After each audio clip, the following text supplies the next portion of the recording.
Halo teman-teman, kami dari kelompok 6 ingin menjelaskan peradilan hukum adat.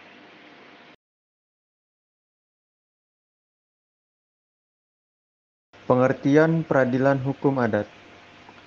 Peradilan hukum adat merupakan norma-norma yang ada dalam hukum adat yang mengatur tentang cara bagaimana bertindak untuk menyelesaikan sebuah kasus dan untuk menetapkan keputusan menurut hukum adat dalam memutuskan sebuah kasus. Peradilan adat dilaksanakan oleh masyarakat daerah atau adat itu sendiri secara perorangan, oleh keluarga, bahkan tetangga, kepala daerah atau kepala adat yang sebagai hakim adat, kepala desa, atau oleh pengurus organisasi. Sebagaimana telah disetujui oleh masyarakat adat di dalam penyelesaian delik adat secara damai agar mengembalikan ketentraman masyarakat yang telah terganggu. Kemudian dasar hukum adat. Dari penjelasan tadi tentang pengertian peradilan adat, bisa dipahami bahwa adanya peradilan adat didasarkan pada hukum adat yang ada dalam peraturan masyarakat hukum adat setempat. Dengan begitu, secara normatif, hukum yang dijadikan untuk dasar hukum adalah hukum adat. Jadi, yang dijadikan sebagai dasar hukum peradilan adat merupakan peraturan yang sudah ada atau yang sudah disetujui masyarakat adat berdasarkan hukum adat setempat, serta diperkuat dengan pasal 130 Indische Staatsregeling atau IS, atau berdasarkan Undang-Undang Dasar Hindia Belanda. Hukum adat memiliki 3 dasar hukum, yaitu secara yuridis. Ada satu aturan pada pasal 2 Aturan Peralihan Undang-Undang Dasar 1945 yang berisi tentang bahwa segala badan-badan negara dan peraturan-peraturan yang ada masih berlaku sebelumnya diadakan peraturan baru. Kemudian yang kedua, secara dasar sosiologis, hukum adat yang mengikat secara sosiologis masih memiliki kenyamanan di dalam masyarakat karena masih dapat diterima oleh seluruh masyarakat adat setempat. Kemudian yang ketiga, secara dasar filosofis, hukum adat diyakini memiliki keadilan serta pandangan hidup yang dianut berdasarkan ideologi bangsa, yaitu Pancasila. Nah, jadi berdasarkan dari dasar hukum dari hukum adat, menjelaskan bahwa dasar hukum dari peradilan hukum adat adalah hukum yang diyakini masyarakat daerah atau hukum yang sudah ada berdasarkan susunan asli. Namun dasar hukum dari hukum adat dapat berlaku apabila tidak bertentangan dengan norma-norma agama serta undang-undang umum atau undang-undang dasar 1945. Berikutnya jenis-jenis peradilan. Ada 5 jenis peradilan hukum adat yang diwariskan oleh perundang-undang pemerintah Hindia Belanda, yaitu yang pertama peradilan Guberman. Peradilan Guberman merupakan peradilan yang dilakukan oleh hakim pemerintah dengan nama raja atau ratu Belanda berdasarkan tata hukum Eropa bagi seluruh daerah yang ada di Hindia Belanda. 2. Peradilan agama merupakan peradilan yang dilakukan oleh hakim agama dan bisa hakim pribumi atau hakim gubernemen agar dapat menyelesaikan suatu perkara atau kasus yang berhubungan dengan hukum Islam. Yang ketiga, ada peradilan pribumi, merupakan peradilan yang memiliki kekuasaan di daerahnya dan bebas untuk menyelenggarakan peradilannya dengan hakim pribuminya, serta memiliki wewenang untuk mengadili kasus antara orang-orang bumi putra yang tidak dalam kewenangan peradilan gubernemen. Pada pasal 130 IS menjelaskan bahwa orang-orang bumi putra dimanapun mereka berada, apabila tidak menyelenggarakan peradilan mandiri, maka peradilan dilaksanakan dengan nama raja atau ratu Belanda. Yang keempat, peradilan desa termasuk dari peradilan pribumi dan peradilan swapraja. Pada daerah tertentu, peradilan desa juga merupakan peradilan gubernemen. Peradilan desa dirapatkan para kepala desa atau kepala masyarakat hukum adat setempat, serta tugasnya hanya mengenai kasus perdata yang ringan terhadap putusan peradilan desa. Bisa diajukan banding pada hakim yang lebih tinggi, yaitu hakim distrik. 5.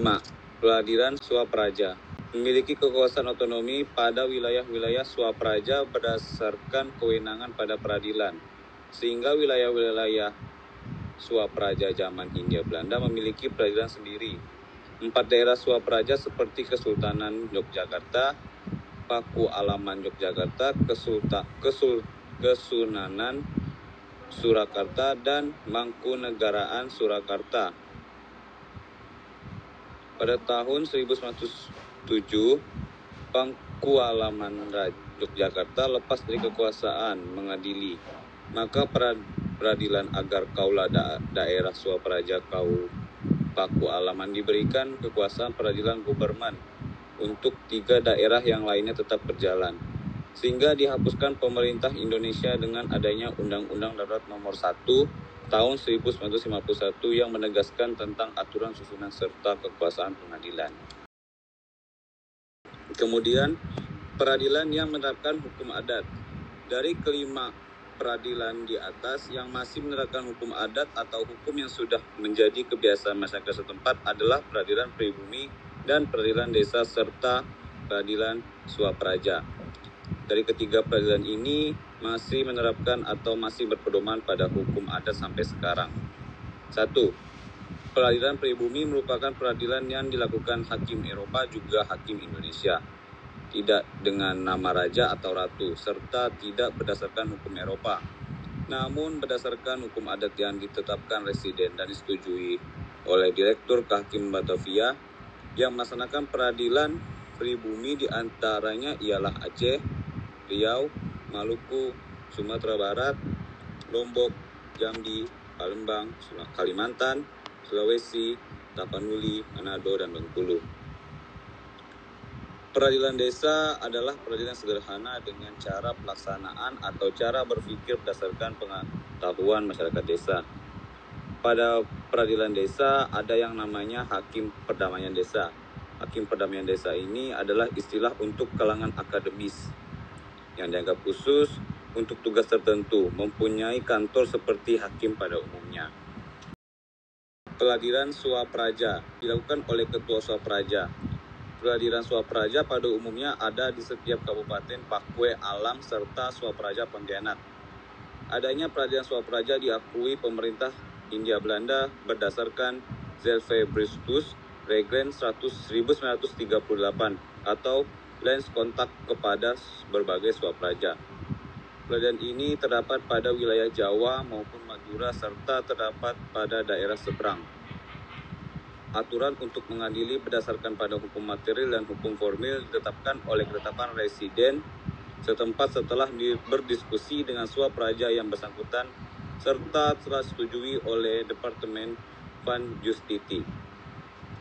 Peraturan residen ini berdasarkan pada Stat Bal 1932 nomor 80 yang isinya tentang Badan Peradilan Adat. Untuk itu tidak ada perbedaan yang berdasar antara peradilan Swapraja dengan peradilan adat.